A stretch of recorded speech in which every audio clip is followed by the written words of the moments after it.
And ఈరోజు మీరు చూస్తే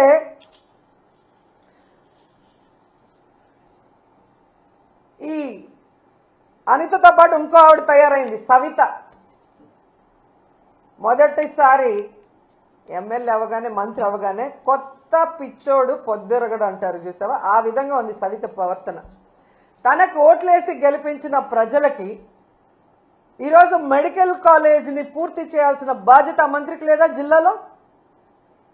ఈరోజు చంద్రబాబు నాయుడు మీద ఒత్తిడి తీసుకొచ్చి ఆ కాలేజీని పూర్తి చేయడం ఆమెకి చేత కాదు. ఈరోజు అమరావతిలో వర్షం వచ్చింది, నీళ్లు తోడుతున్నామని కోట్లు వేస్ట్ చేస్తూ తినేస్తున్నారు. దాంట్లో కొంత డబ్బు తీసుకొచ్చి పూర్తి చేయొచ్చు కదా, అది చేత కాదు. ఈరోజు మీ వెనకబడిన ప్రాంతం అనంతపురంలో పేద ప్రజలకి ఒక నాణ్యమైన వైద్యాన్ని అందించే విధంగా చంద్రబాబు నాయుడు కూడా చేయని ఆలోచన జగన్మోహన్ రెడ్డి గారు చేసి అక్కడ కాలేజీని నిర్మాణం స్టార్ట్ చేస్తే అది పూర్తి చేసుకోకుండా దాన్ని అమ్మకానికి కేబినెట్ లో పెడితే ఎలా సిగ్గు లేకుండా దానికి మద్దతు తెలిపావని సవితను అడుగుతున్నా నేను. మళ్ళీ నువ్వు కూడా మాట్లాడేదన్నా జగన్మోహన్ రెడ్డి గారి గురించి? నీకే అర్హత ఉంది? నీ కోట్లేసిన ప్రజలకి వెన్నుపోటు పొడిచి చంద్రబాబు నాయుడు చెప్పేదానికి గంగిరెద్దులాగా తల ఊపుతూ జగన్మోహన్ రెడ్డి గారిని మాట్లాడే అర్హత మీకుందా అని అడుగుతున్నా. మళ్ళీ అనిత అంటుంది జగన్మోహన్ రెడ్డి గారు లండన్ మందులు వేసుకోకపోవడం వల్ల ఏదేదో పిచ్చి పిచ్చిగా మాట్లాడుతున్నాడంట. ఈరోజు హైదరాబాద్లో 15 రోజులకు ఒకసారి ఏఐజీ హాస్పిటల్కి పోయి ఎవరు మందులు వేసుకుంటున్నారో రాష్ట్రంలో ఉన్న, తెలుగు రాష్ట్రాల్లో ఉన్న అందరి ప్రజలకు తెలుసు. అబద్ధాలు కల్లార్పకుండా ఎలా చెప్పాలో అనేదానికి మందును కనిపెట్టి చంద్రబాబు నాయుడు మీ అందరికీ ఆ మందు ఇస్తున్నాడు కాబట్టే ఈరోజు మీ అందరూ కల్లార్పకుండా అబద్ధాలు చెప్తున్నారు తప్ప, ఈరోజు మీకు దమ్ముంటే నేను వస్తాను, రండి. రాజమండ్రి మెడికల్ కాలేజ్కి వస్తారా? విజయనగరం మెడికల్ కాలేజ్కి వస్తారా? నేను ఇన్ఛార్జిగా ఉన్న మచిలీపట్నం మెడికల్ కాలేజ్కి వస్తారా? నంద్యాల మెడికల్ కాలేజ్కి వస్తారా? మీ పక్కనే ఉంది కదా, వైజాగ్లో ఉంటావు కదా, పాడేరు, ఆ మెడికల్ కాలేజ్కి వస్తావా?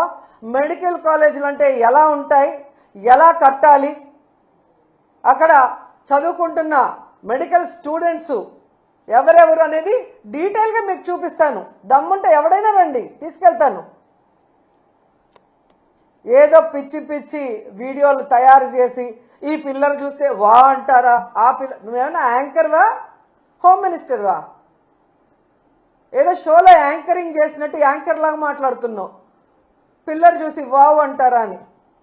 జగన్మోహన్ రెడ్డి గారు ప్రజలకి మంచి చేశారు. మీలాగా ఈవీఎంలను మేనేజ్ చేసుకుని అధికారంలో రాలేదు. ప్రజలకి తాను ఏం చేస్తానో నమ్మకం కలిగించి అధికారంలోకి వచ్చారు. వచ్చిన తర్వాత ఇచ్చిన మేనిఫెస్టోని ఈ దేశంలో ఏ రాష్ట్రంలో ఏ ముఖ్యమంత్రి చేయనటువంటి విధంగా 99% చేసి మీకు ఇచ్చాడు. స్కూళ్ళు కానీ, హాస్పిటల్ కానీ, హార్బర్లు కానీ, ఇలా చెప్పుకుంటూ పోతే జగన్మోహన్ రెడ్డి గారు ఎంత అభివృద్ధి చేశారో మీ అందరికీ కళ్ళారా చూశారు. అలాగే ఇచ్చిన వెల్ఫేర్ స్కీమ్స్ అవినీతి లేకుండా డైరెక్ట్గా ఎలా అకౌంట్లోకి పోయాయో అది కూడా మీరు కళ్ళారా చూశారు. అయినా ఏ విధంగా కళ్ళార్పకుండా అబద్ధాలు చెప్పడానికి మీకైనా ఉండాలి, లేదా మీతో చెప్పించి ఆ చంద్రబాబు నాయుడుకైనా ఉండాలి. ఎందుకంటే ఆయన 4 సార్లు ముఖ్యమంత్రి అయినా ఏ రోజు ఇచ్చిన మేనిఫెస్టోని ప్రజలకు అందుబాటులోకి తీసుకురాడు. ఎవరైనా మాట్లాడితే వాళ్ళకి నాలుక మందం అంటాడు. ఎవరైనా మాట్లాడితే వాళ్ళ మీద తప్పుడు కేసులు పెడతాడు. ఎవరైనా మాట్లాడితే వాళ్ళ ఎమ్మెల్యేలు మంత్రులతో బూతులు మాట్లాడిస్తాడు. అంతే తప్ప ఆనాడు ఎన్టీఆర్ తీసుకొచ్చిన వాటినైనా ఈయన సక్రమంగా ముందుకు తీసుకెళ్లాడా? ఆనాడు రాజశేఖర రెడ్డి గారు తీసుకొచ్చినవైనా సక్రమంగా ముందుకు తీసుకెళ్లాడా? ఆనాడు జగన్మోహన్ రెడ్డి గారు తీసుకొచ్చినవన్నా ఈరోజు ఆయన సక్రమంగా తీసుకొస్తున్నారా? వాళ్ళు ప్రజల కోసం మంచి చేస్తే ఈయన అబద్ధాలు చెప్పి అధికారంలోకి వచ్చి వాటిని ఎలా తుంగలో దొక్కాడో మీ అందరూ కూడా ఈ రాష్ట్ర ప్రజలు అనుభవించారు, కళ్ళారా చూశారు. సో వాళ్ళు తెలుసుకోవాల్సింది, ఈరోజు విజన్ ఉంది, విస్తరాకుల కట్టుందని చెప్పుకునే ఈ చంద్రబాబు నాయుడు కనీసం 4 సార్లు ముఖ్యమంత్రి అయి కూడా ఒక్క మెడికల్ కాలేజీని కూడా కట్టలేకుండా జగన్మోహన్ రెడ్డి గారు కట్టి ఓపెన్ చేశారు. ఆల్మోస్ట్ 6, ఒకటి పూర్తయింది పులివెందల్లో, దాన్ని ఓపెన్ చేయొచ్చు. ఇంకా 10-15 నెలల్లో వాటికి కావాల్సిన ఫైనాన్స్ సపోర్ట్ చేసుంటే ఇప్పటికీ క్లాసులు ప్రారంభమై ఉంటాయి. కానీ ఎంత సిగ్గుచేట అంటే మంత్రులు మాట్లాడుతున్నారు. అసలు ఈ మంత్రులకి మెడికల్ కాలేజీలు ఎట్లా పర్మిషన్లు తెచ్చుకుంటారు, ఎలా స్టార్ట్ అవుతాయి, వాటి ప్రొసీజర్ ఏంటి అనేది వీళ్ళకి తెలుసా అని నేను అడుగుతున్నాను. ఎందుకంటే ఒక మెడికల్ కాలేజీ రావాలి అంటే ముందు ఆసుపత్రి నడపాలి, తర్వాత ఎన్ఎంసి వాళ్ళు వచ్చి దాన్ని పరిశీలించి ఓకే అనుకుంటే పర్మిషన్ ఇస్తారు. పర్మిషన్ వచ్చిన మొదటి ఏడాది అడ్మిషన్లు మొదలవుతాయి. ఆ మొదటి ఏడాదికి అవసరమైన మౌలిక వసతులు రెడీ చేస్తారు. రెండో ఏడాది కూడా అలాగే పరిశీలన చేస్తారు. ఆ తర్వాత రెండో ఏడాదికి అవసరమైన ఇన్ఫ్రాస్ట్రక్చర్ని రెడీ చేస్తారు. 3, 4, 5 సంవత్సరాల వరకు కూడా ప్రతి ఏటా ఇలా పరిశీలన చేసే అన్ని రకాల సదుపాయాలు ఫ్యాకల్టీలు ఉన్నారా అని పరిశీలన ఉంటుంది. అంటే ఒక మెడికల్ కాలేజ్ పూర్తి స్థాయిలో నడవాలి అంటే దాదాపుగా 7 నుంచి 8 సంవత్సరాలు పడుతుంది. ఎందుకు ఇది చెప్తున్నానంటే మంగళగిరి ఎయిమ్స్ మెడికల్ కాలేజ్ కూడా మొదట విజయవాడలో ఉన్న సిద్ధార్థ కాలేజ్లో రెంట్కున్న బిల్డింగ్లోనే రెంట్కున్నారు. అది పూర్తి స్థాయిలో తయారు కావడానికి, పూర్తి స్థాయిలో క్లాసులు ఈరోజు నిర్వహించడానికి దాదాపుగా 9 సంవత్సరాలు పట్టింది. అంటే ఎలా మెడికల్ కాలేజ్ పర్మిషన్ వస్తాయి, వాటి మౌలిక సదుపాయాలు ఎవ్రీ ఇయర్ ఎలా మనం పెంచుకుంటూ పోవాలి, దాన్ని బట్టి ఏ విధంగా ఆ కాలేజీలు పూర్తి స్థాయి రన్నింగ్లో వస్తాయన్న ఒక కామన్ నాలెడ్జ్ కూడా, జనరల్ నాలెడ్జ్ కూడా లేని వీళ్ళందరికీ మంత్రి పదవులు ఇచ్చారు.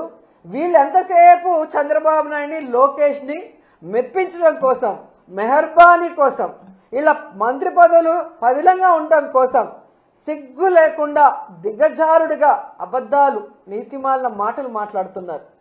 ఇవి చూసి ప్రజలు అసహించుకుంటున్నారు. ఇలాంటి వాళ్ళక మనం ఓటేసామని. ఎందుకంటే ఈరోజు మీరు చూస్తే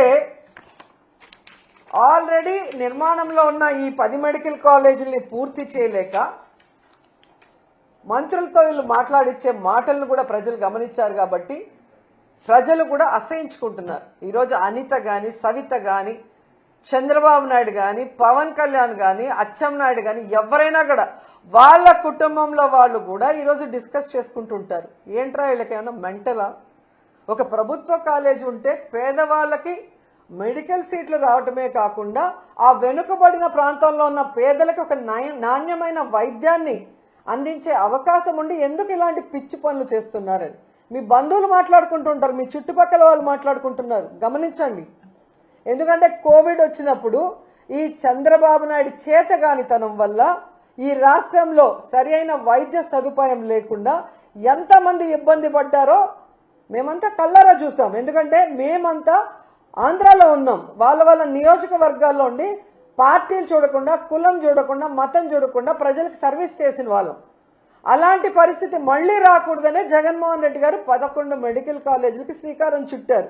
ఎందుకంటే వాటితో పాటు సూపర్ స్పెషాలిటీ హాస్పిటల్స్ ఉంటాయి కాబట్టి ఎలాంటి వైరస్ వచ్చినా ప్రజల్ని మనం కాపాడుకోవచ్చని ఒక అన్నలాగా, ఒక తండ్రిలాగా ఆయన పనిచేస్తే వాటిని పూర్తి చేయకుండా కక్ష సాధింపుగా 10 రూపాయలు కూడా వాటికి కేటాయించకుండా ఈరోజు వాటిని తమకు కావాల్సిన వాళ్ళకి అమ్మేసుకుంటూ మళ్ళీ సిగ్గు లేకుండా మాట్లాడుతున్నారు. అసలు మొన్ననే ఒక రౌడీ షీటర్కి డబ్బులు తీసుకొని పెరోల్ ఇచ్చిందని చెప్పి ఏ విధంగా ఆవిడని అదే పార్టీ వాళ్ళు తిట్టారని మనం చూసాం. మొన్నటి వరకు సైలెంట్గా ఉన్న ఆవిడ మళ్ళీ స్టార్ట్ అయింది. జగన్మోహన్ రెడ్డి గారు బెంగళూరులో ఉండారు. జగన్మోహన్ రెడ్డి గారు అధికారంలో ఉన్న 5 సంవత్సరాలు విజయవాడలోనే కదా ఉన్నారు. ఏ రోజు హైదరాబాదు, బెంగళూరు పోలేదే.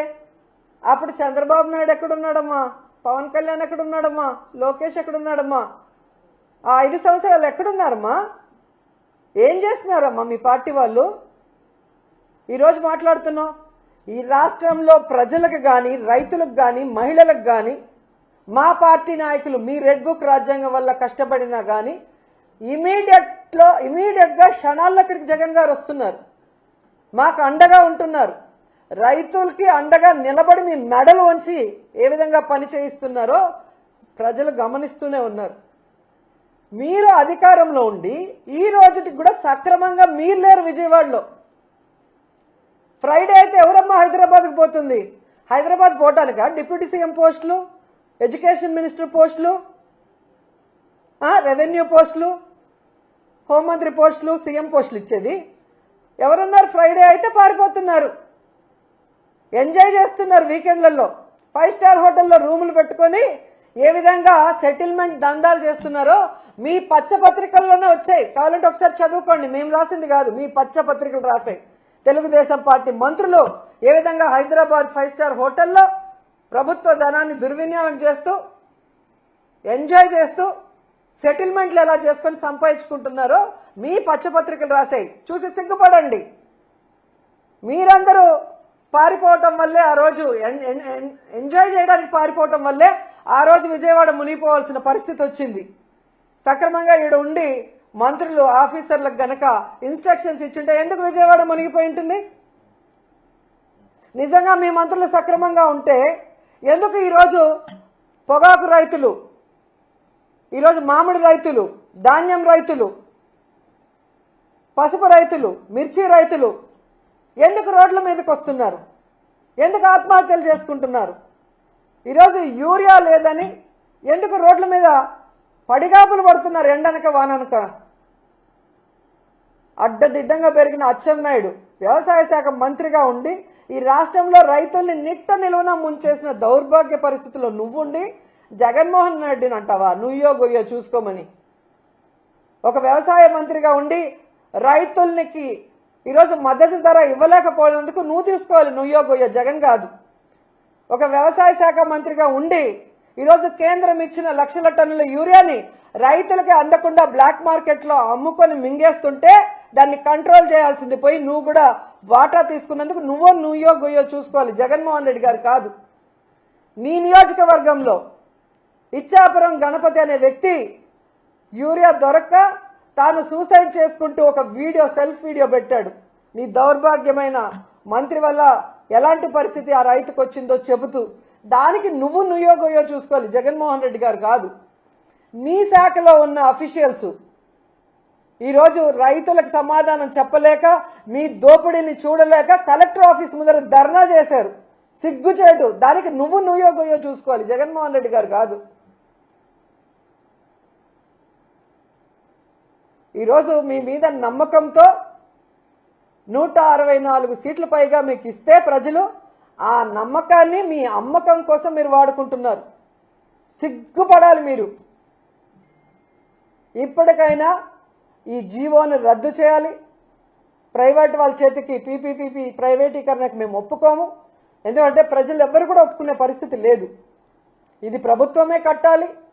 త్వరితగతంగా దానికి ఫండ్స్ కేటాయించి కట్టించాలని కూడా డిమాండ్ చేస్తున్నాం. లేకపోతే ప్రజలతో, విద్యార్థులతో, అలాగే స్వచ్ఛంద సంస్థలతో, అందరితో, మాతో కలిసి వచ్చే అందరితో కలిసి పోరాటం చేస్తాం. న్యాయ పోరాటం కూడా చేస్తాం. వదిలిపెట్టేది లేదు అని కూడా ఈ సందర్భంగా చెప్తున్నాం.